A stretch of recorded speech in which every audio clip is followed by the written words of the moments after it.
Listen, if you want to have truly great acoustic guitar tone, you need to be playing a guitar that is handcrafted in the United States of solid wood by a master luthier and cost you at least $5,000.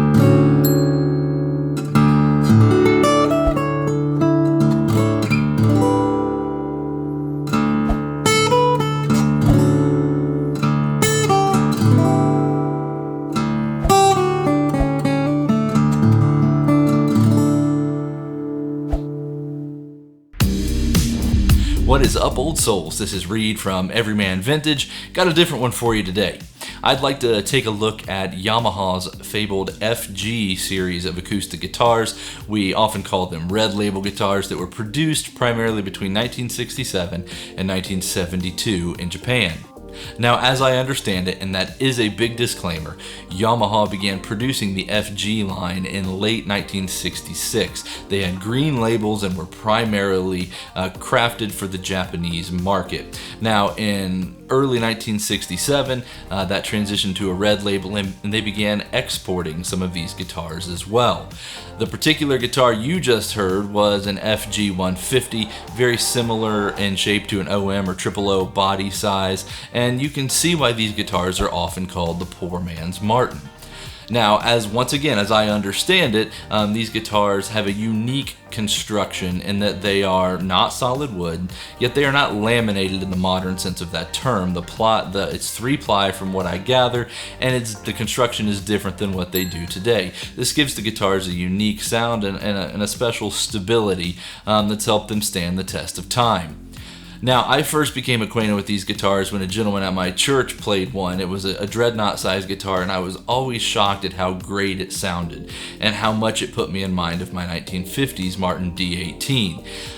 Fast forward a few years, I was able to locate this great FG-150. I don't have a guitar that is this particular body size, and so I had to jump on it. It's got an amazing neck, it sounds great, it feels great, and it's just shocking how good it is. I can leave it out all year long, don't have to worry about cracks or things of that nature. If my kids want to get it down and learn how to play the guitar on it, they can do that, properly supervised, of course, but you're not talking about a guitar that's costing you $3,500 or $5,000 or $10,000 or however much you would be paying for a vintage Martin guitar.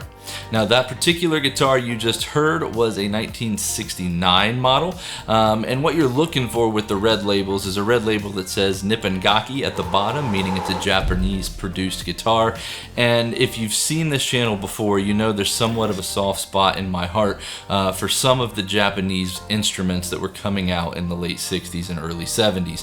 That was a time in which American companies were cutting costs in order to increase profits and to increase production to meet demand, and a lot of those are pretty rough. The Japanese stepped up, and I think they have a unique tradition of attention to detail and craftsmanship that really shine through in some of these guitars. The neck is solid mahogany like you would expect from this type of guitar. It has a great shape. It's not overly thin, not overly thick. It just feels substantial and comfortable in your hand. This guitar has got a fairly low action, and it just feels really great. Now, when you look inside the guitar, you can see that it was sprayed at one point. From my understanding, that was in order to help increase stability as the guitars were being shipped across the Pacific.